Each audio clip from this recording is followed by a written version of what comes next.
ahora vamos a dejar la política local y vamos a volver a conversar sobre lo que ocurrió durante este fin de semana en Europa con la elección del nuevo Parlamento Europeo.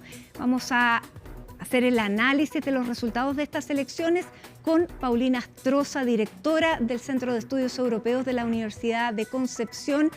Abogado, Paulina, muchísimas gracias por estar con nosotros aquí en CNN Chile y además en nuestra señal de CNN Chile Radio. Muy buenas tardes.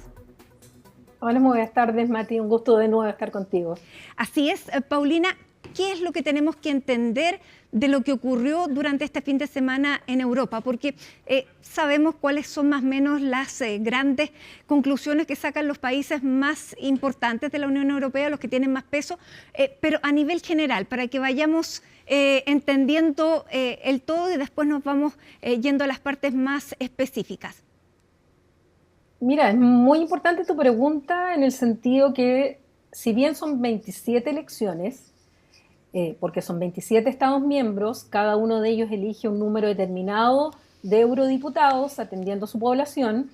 En términos generales podemos decir que hubo un sismo, pero no un terremoto dentro de lo que es el Parlamento Europeo, porque se mantienen los partidos pro Unión Europea. Estoy hablando del gran grupo del Partido Popular Europeo, el segundo grupo que es el socialista, los socialdemócratas, además de los liberales, sumado a los verdes y otros, siguen teniendo la mayoría en el Parlamento. No se logra por parte de los grupos más extremos una minoría de bloqueo, que era lo que se temía, y más allá del análisis que podamos hacer de algunos estados, que obviamente ahí sí hubo terremoto, en general no hay gran diferencia entre el Parlamento Europeo que termina con el Parlamento Europeo que va a comenzar. Desde esa perspectiva, entonces, no debiéramos ver giros, por ejemplo, en materia migratoria, en materia de aportes a lo que se está haciendo en cambio climático, sobre todo en seguridad. ¿Qué es lo que pudiéramos esperar a grandes rasgos en esos temas que han sido los temas de la Unión Europea en el último tiempo? Yo creo que va a continuar de alguna manera. Lo primero es despejar si es que va a continuar siendo la presidenta de la Comisión Europea, que es como el ejecutivo de la Unión Europea, no siendo totalmente un poder ejecutivo, si es que va a seguir siendo Ursula von der Leyen, que es la que estuvo a cargo durante 5 años de la Comisión Europea y que ahora se está postulando. El Partido Popular Europeo, quienes ganaron las elecciones, la están postulando ahora. Y con estas mayorías no sería necesario recurrir a alianzas con la ultraderecha, como se había pensado en algún momento. Y es la Comisión Europea quien además tiene la iniciativa de las normas y son los gobiernos de los 27 los que fijan las grandes líneas. Y en este sentido yo creo que va a continuar una política muy concentrada en lo que es la guerra de Ucrania. No van a abandonar lo que es la política verde. Se pensaba que tal vez si es que la ultraderecha hubiese ganado poder, esto fuera un problema. Yo creo que no lo va a hacer con esta configuración.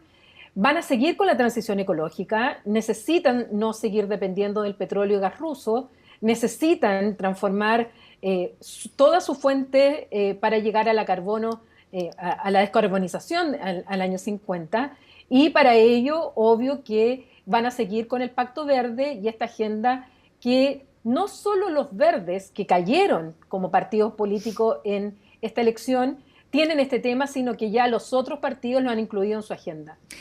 Lo que sí pasa es que de ser una, entre comillas, anormalidad o que recién se venían instalando estos partidos de extrema derecha, ya se están consolidando, van creciendo y no sabemos si en una próxima elección vayan efectivamente a alcanzar esta hegemonía.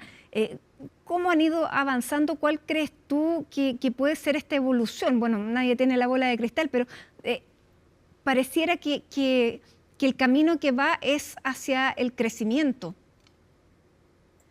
A ver, en estas elecciones, y no solamente en estas elecciones europeas, sino que también en las elecciones a nivel nacional, regional e incluso local, es indudable que la ultraderecha, derecha radical o extrema derecha, el nombre que le queramos poner, porque depende de los autores el nombre, han ido avanzando en distintos países. Algunos están en el gobierno, otros han apoyado formaciones de gobierno, otros han aumentado su votación sin todavía llegar a gobiernos ni siquiera locales, pero con discursos bastante radicales. Hay una tendencia indudable a que este llamado cordón sanitario, como se le llamaba en el pasado en Europa, ya no funciona. Hoy día también yo leí un artículo de Anthony Guterres Rubí, donde plantea que ya no hay miedo en Europa a votar por ciertos partidos que están planteando ideas que antes eran absolutamente tabú. En especial por el drama y el horror que vivió Europa, tanto en la Primera, Segunda Guerra Mundial como el periodo entre guerras.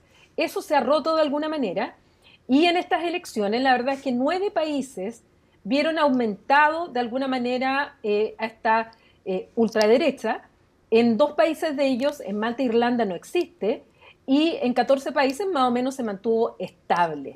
Por lo tanto, por eso te decía yo que grandes cambios en esto no hubo, pero indudablemente ha habido un ascenso progresivo de estos partidos, pese a que cayeron en 2 importantes, como es el caso de Finlandia, y también cayó en el caso de Dinamarca, ganaron los verdes de manera sorpresiva. Así es, estamos conversando con Paulina Astroza, profesora y directora de los estudios europeos de la Universidad de Concepción. Paulina, donde sí hubo un terremoto fue en Francia, porque claramente el presidente Emmanuel Macron, su partido, obtuvo menos de la mitad de lo que obtuvo el partido de Jean-Marie Le Pen. Eso hace que él diga, bueno, no me queda más que llamar a elecciones.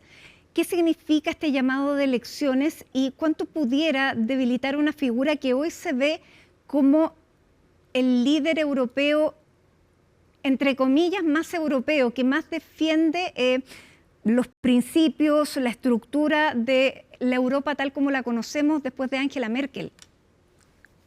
Bueno, es una jugada bastante arriesgada, bastante peligrosa, criticada también hoy día en la prensa francesa por algunos sectores, porque algunos han comparado esto con lo que hizo Pedro Sánchez cuando sufrió un revés en las elecciones y también llamó a elecciones anticipadas de manera abrupta. Bueno, la diferencia está en que en el caso francés el presidente es elegido directamente por las urnas y dura 5 años en el cargo, por lo tanto no depende de la mayoría de la Asamblea Nacional Francesa. En cambio, el gobierno y el primer ministro francés, que hoy día es Gabriel Attal, ellos sí dependen de la mayoría. Por lo tanto, de esta nueva mayoría que se forme, va a salir el nuevo gobierno en Francia. Y es así como las elecciones, la primera vuelta son el 30 de junio y la segunda vuelta el 7 de julio. Ahí recién vamos a saber quién va a obtener la mayoría, como son los sistemas parlamentarios. En esta parte se parece el sistema francés. Y si es que hubiera una mayoría, por ejemplo, del mismo partido de Marine Le Pen, Rassemblement National, bueno, nos encontraríamos ante lo que en Francia se llama una cohabitación política. Es decir, que el presidente tiene un signo político y el primer ministro y el gobierno otro signo político.